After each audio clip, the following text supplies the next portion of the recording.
Varicose veins కి సరైన చికిత్స కోసం సంప్రదించండి ఎవిస్ హాస్పిటల్. నమస్తే రమగారు. నమస్తే జయ.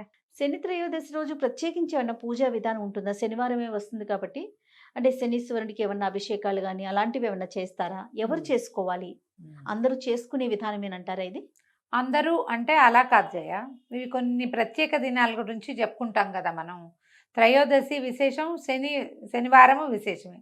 ఈ రెండు కలిసి వచ్చినప్పుడు ఎవరికైతే జాతకాల్లో శని గ్రహం తాలూకు శని దోషం కానీ అంతర్దశల్లో విదశల్లో ఎక్కడైనా శని గ్రహం తాలూకు ఆయన నీచంలో పడ్డము ఉచ్చంలో పడ్డము లెక్కలు ఉంటాయి. అవును, ఇవి ఆ తర్వాత ఏమో ఏదో నా అర్ధాష్టమ శని, తర్వాత మనం ఇది చెప్పుకుంటాం కదా 7 సంవత్సరాలు ఉండే సాడే సాతి అంటుంటారు. అలాంటి శని దశలు ఉన్నప్పుడు వీళ్ళు ఖచ్చితంగా ఈ రోజున గనక ఏదైనా చేసుకుంటే శని మామూలుగా శని అనగానే ఏంటంటే అదేమిటో బ్యాడ్ వర్డ్ కాదు, మెల్లిగా వెళ్ళేది అని అర్థం, స్లోగా వెళ్తుంది.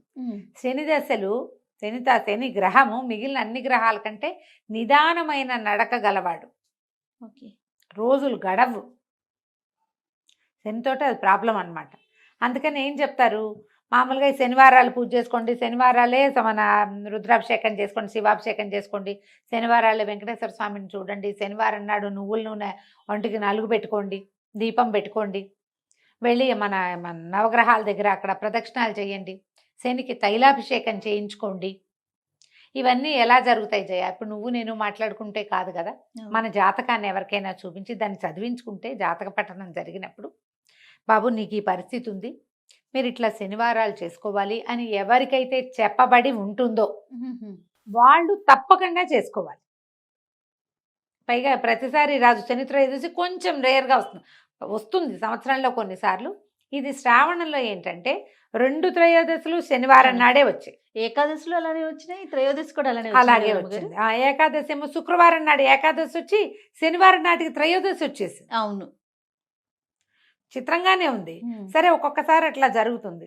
ఈ శ్రావణ నక్షత్రానికి సంబంధించిన మాసం కదా, శ్రావణ శనివారాలు విశేషంగా వెంకటేశ్వర స్వామికి చేసుకోవచ్చు, కొందరు చేసుకుంటారు కదా. శనికి ఏదైనా సమస్యలు ఉన్నవాళ్ళు జాతకపరంగా ఒక్క మాట చూపించుకుని ఉన్నది అలాంటి సమస్య ఏదైనా ఉంది అంటే కనుక విశేషమైన కాలంగా తిని చెప్తారు. ఓకే, దేవాలయానికి వెళ్ళటం, శనికి తైలాభిషేకం అవి చేస్తారు. నవగ్రహాల్లో శనీశ్వరుడు ఉంటాడు కదా, ఆ శనీశ్వరుడికి ఇట్లా అభిషేకం చేస్తారు, తైలాభిషేకం చేస్తారు. చిన్నటి నల్ల గుడ్డల్లో నువ్వులు పోసి మూట కట్టి దాన్నే దీపంగా వెలిగిస్తారు. 19 ఎన్నో ప్రదక్షిణాలు ఉంటాయి, 19 ప్రదక్షిణాలు చేయమంటారు. ఇవన్నీ లెక్క పెట్టుకుని 17, 19 లెక్కలు ఉంటాయి. ఈ లెక్క ప్రకారం ఈ గ్రహానికి ఇది నీలాంజన సమాభాసం రవిపుత్రం యమాగ్రజం ఛాయామార్తాండ సంభూతం తం నమామి శనైశ్చరం. ఇంతది చిన్న శ్లోకం. ఈ శ్లోకాన్ని చదువుకుంటూ ఈ దేవాలయంలో ప్రదక్షిణ చేసుకోవచ్చు. మేము అభిషేకాలు అవి చేయలేమండి, అంత శక్తి లేదు, సమయం లేదు, కుదరదు, ఆసక్తి లేదు, అంటే అంత పెద్దవి చేయాలని లేదు అన్నవాళ్ళు ఈ ఒక్క శ్లోకం నేర్చుకోండి. శనివారం నాడు ఎక్కువ సార్లు జపిస్తే మంచిది. ఈ శని త్రయోదశి నాడు ఏ దారిలో ఆఫీస్కి వెళ్ళే దారిలో కాలేజీకి వెళ్ళే దారిలో ఉన్న శివాలయంలో తప్పకుండా నవగ్రహ ప్రతిష్టలు కనపడతాయి. నవగ్రహాల చుట్టూ ప్రదక్షిణ చేసుకోండి ఈ శ్లోకం చదువుకుంటూ. మీకున్న దశల్లో ఉన్న ఇబ్బందులు, దశల వల్ల జాతకంలో వచ్చే ఇబ్బంది, జీవితంలో మీరు ఎదుర్కొంటున్న సమస్యలు కొంత అంటే తొందరగా గడవని ప్రాబ్లమ్స్ ఏమో గబగబా గడిచెళ్తాయి, ఎప్పటికీ తీరవనుకున్నవి తీరేందుకు కనపడతాయి. తప్పకుండా పనిచేస్తాయి జయ ఈ రోజులు. ఓకే, ఈ పరిస్థితి ఉన్న వాళ్ళు డెఫినెట్గా చేసుకోవచ్చు. మామూలు వాళ్ళు ఏం చెయ్యాలి, ఇలాంటి ఒక క్వశ్చన్ ఉంటుంది. ఇప్పుడు మనకి ఇది శ్రావణ శనివారం కాబట్టి మనం వెంకటేశ్వర ఆరాధన, విష్ణు ఆరాధన చేస్తాము. విష్ణువాలయానికి వెళ్ళినా మీకు మంచిదే, శివాలయానికి కూడా వెళ్తే ఇంకా మంచిది, ఇంకా మంచిది. శివాలయానికి వెళ్ళి మనం కూడా ఒక 3 ప్రదక్షిణాలు చేసుకోవచ్చు. మామూలు వాళ్ళు కూడా అందరూ చేయొచ్చు. ఒట్టిగా చేయకూడదు, శని దృష్టి మన మీద పడితే అలా ఉండదు. ఆయన దృష్టి మీద పడితే మనకేమవ్వదు. జాతక రీత్యా వచ్చేవే వస్తాయి తప్పిస్తే ఆయన చూస్తేనో ముట్టుకుంటేనో మనకి ఏదైనా వస్తుందని అనుకోవద్దు. అన్ని గ్రహాలతో పాటు ఆయన కూడా ఒకడు. తనకు అవసరం లేని చోటుకి వెళ్ళడు, తన పని ఉన్న చోటుకే వెళ్తాడు ఆయన. మనకు అలా భయపడద్దు, చేయకూడదు అలా ఏం ఉండదు. అవును, పెద్దవాళ్ళు చాలామంది చెప్తారు ఆ మాట, అసలు అంత అనుమానం ఏం అక్కర్లేదు. ఈ రోజున ఏం చేయొచ్చు, నువ్వులతోటి చేసిన పదార్థాలు ఏమైనా ఎవరికైనా పెట్టుకోవచ్చు. మనం భక్షించవచ్చు. ఉమ్. ఇంట్లో ఏదైనా కాస్త నువ్వుల నూనెతోటి దీపారాధన చేసుకోవటం, ఒంటికి నువ్వుల నూనె నలిచి రాసుకుని అభ్యంగనం చేయొచ్చు. తలకి ఒంటికి రాసుకోవాలి. మేము 100% శనివారం నువ్వుల నూనె రాసుకుంటాను జయ నేను. ఉహుం. మానకండా అది ఎప్పటి నుంచో అట్లా అలవాటు అలవాటు. అదే పందా. దీనివల్ల ఏంటంటే కొంత మనకు కూడా ఒంటికి బద్ధకము అవి పోతాయి. ఓకే. స్లోగా నడుస్తున్నది కొంచెం స్పీడప్ అవుతుంది. ఒకవేళ మీకు ఏదైనా మీ పరిస్థితుల దృష్ట్యా అనుమానంగా భయంగా అలా ఉంటే గనక, ఆందోళనగా ఉంటే ఎవరితోటైనా మీ బర్త్ టైము ప్లేసు చెప్పి జాతకం చూపించుకోండి. ఉహుం. ఉన్నప్పుడు ఇలా 2 ఒకే నెలలో, అది కూడా పవిత్ర శ్రావణ మాసంలో వచ్చినాయి కాబట్టి త్రయోదశులు, మంచి ఫలితం లభించడానికి అవకాశం ఉంది. సమయం ఉంది కాబట్టి ముందే ఈ జాతకం సంగతి పరిష్కరించుకుని ఓకే. అవసరమైనవి అవకాశం ఉన్నవి జరిపించుకుంటే మంచిది. రమ్మగారు, ఇప్పుడు ఈ గ్రహ దశలు ఉన్నవారు మాత్రమే నూనె రాసుకొని ఇట్లా స్నానం అది చేయాలంటారా, లేకపోతే మామూలు అందరూ చేయొచ్చా? ఎవరికైనా మంచిదే ఎవరికైనా మంచిదే. మామూలు వాళ్ళు కూడా, మనం అందరం కూడా ఈ సాటర్డేలోనే ఆ లక్షణం ఉంటుంది. ఓకే. బద్ధకపు లక్షణం, కదలని లక్షణం. ఆ. అంతే రాసుకుని మనం చేస్తే జీవితం ఉత్తేజంగా ఉత్తేజంగా ఉంటుంది. చేసుకోవటం మంచిది. తర్వాత కొనకూడనివి లేకపోతే తినకూడనివి చెయ్యకూడని పనులు అలాంటివి ఏమైనా ఉంటాయా? ఉప్పు, ఇనుము, తోటకూర కొనకూడదు అంటారు. అవి 3 శనిగా చెప్తారు. ఇంకా ఏవో కొన్ని ఊళ్ళలో ఏవో చెప్తారు జయ.